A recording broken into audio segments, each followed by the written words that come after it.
We play and call it work.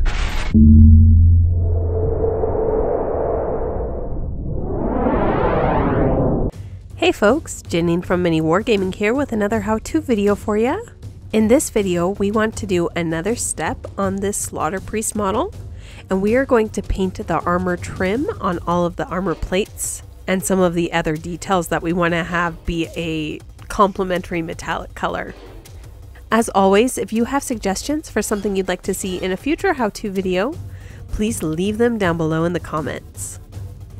We're going to paint all of the armor trim in kind of a worn silvery golden color. Because we want it to look really worn, we're going to start with a really dark base color for the metallics. We're going to start with the color Warplock Bronze. We're going to mix it with just a little bit of Lamian Medium. That's just going to help the paint flow as we apply it to the Mini. We don't want to mix it in too heavily though, because I find that these metallics can separate if you thin them too much.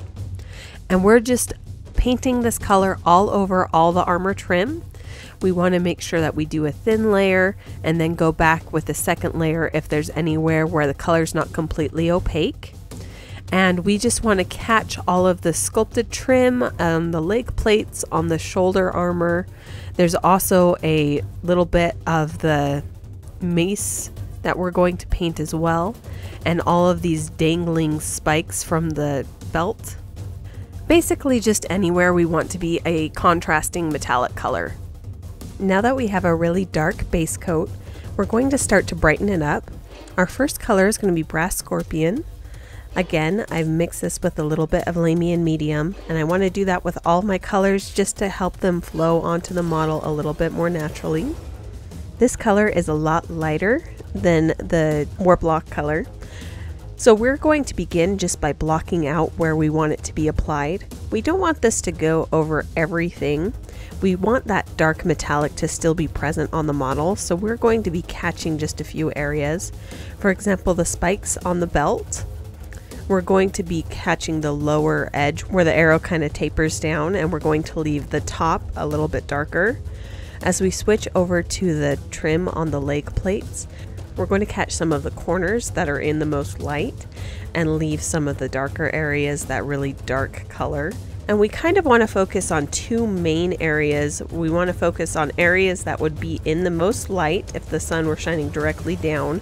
And we also want to add a little bit of this color anywhere where we feel like the metal looks a little bit flat and a little bit boring. Adding this color is going to make it a little bit more interesting. But again, we want to make sure that we leave that dark metallic on the model too, because the contrast between the really dark and the really bright is what's going to really make that visual interest. Once I've kind of blocked out where I want the color to go, I'm going to go back with a mixture of this Brass Scorpion color and the Warplock Bronze, and I'm going to kind of use that 50-50 mixture to blend the transition a little bit to make it so that the colors smoothly flow one into the other. Our next color is going to be Hash Hut Copper.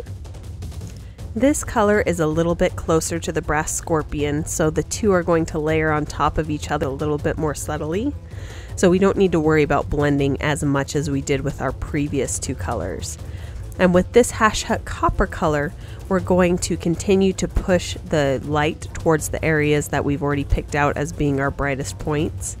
And we're not going to be painting as much of the model. We're going to be painting probably about 50% of the areas that we painted with our Brass Scorpion, pushing the lighter color towards the area that we want to seem like it's glimmering the most in the sunlight. Alright, now that we have a really nice shiny gold base area on our metallics, we're going to weather them down a little bit and make them a little bit less shiny, a little bit more dull. We're going to begin by applying a little bit of Athonian Camo Shade. And I'm just going to apply a thin layer over most of the metals, I'm going to concentrate it more heavily on my really shiny areas, and I'm not as worried about making sure that I coat the areas that I left dark, because you're not going to see it there as much. But this is going to kind of tone down the shine a little bit. It's going to make it a little bit less glimmery, and I really like this color because it's got a tint of green to it with the brown, so it gives it another dimension of color. All right, our next color is going to be the technical paint Nihilak Oxide. And this is a really opaque paint. It's really going to create kind of a cloudy film on top of the metals. And we're just going to do a thin little dab of this color in a very specific area. We're only applying this around the rivets. We just want it to have a thin coat of this greenish oxidized color right there. If we add too much of this color, it's going to overpower everything. So really we just want to do a little bit just right around the rivet.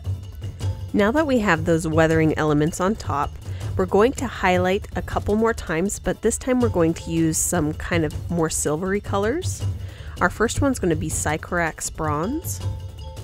And I'm just going to use a little bit of this as a line highlight, just right on all of my bright areas. I'm leaving the areas that I kept dark alone. I don't necessarily need those lined. And it's going to be a little bit of a transition between the really bright gold metallics that I already used and the silver super highlight that I'm applying next. And the last thing I want to do is I want to take a little bit of Runefang Steel. This is going to be my brightest highlight. I don't need to apply a lot of this color. I'm just going to apply it in a few sections that I really want to seem like it's catching the light. Adding a little bit of this silver can make things stand out and tone down the bright gold a little bit. Adding too much of this color can make things too bright and too shiny and have them stand out too much. All right, and with that last little bit of highlight, the armor trim on this Slaughterpriest is complete. Thank you so much for watching. If you'd like to see more how-to videos, I have another one where I'm going to paint the horns on the helmet of the Slaughterpriest in a dark brown black bone in the MiniWarGaming Vault in the link down below in the description. If you don't already have a Vault membership, you can go ahead and click the link, sign up for a 7-day free trial, and get access to my video as well as hundreds of other videos in the MiniWarGaming Vault. So go ahead, click the link, start your free trial, and happy wargaming!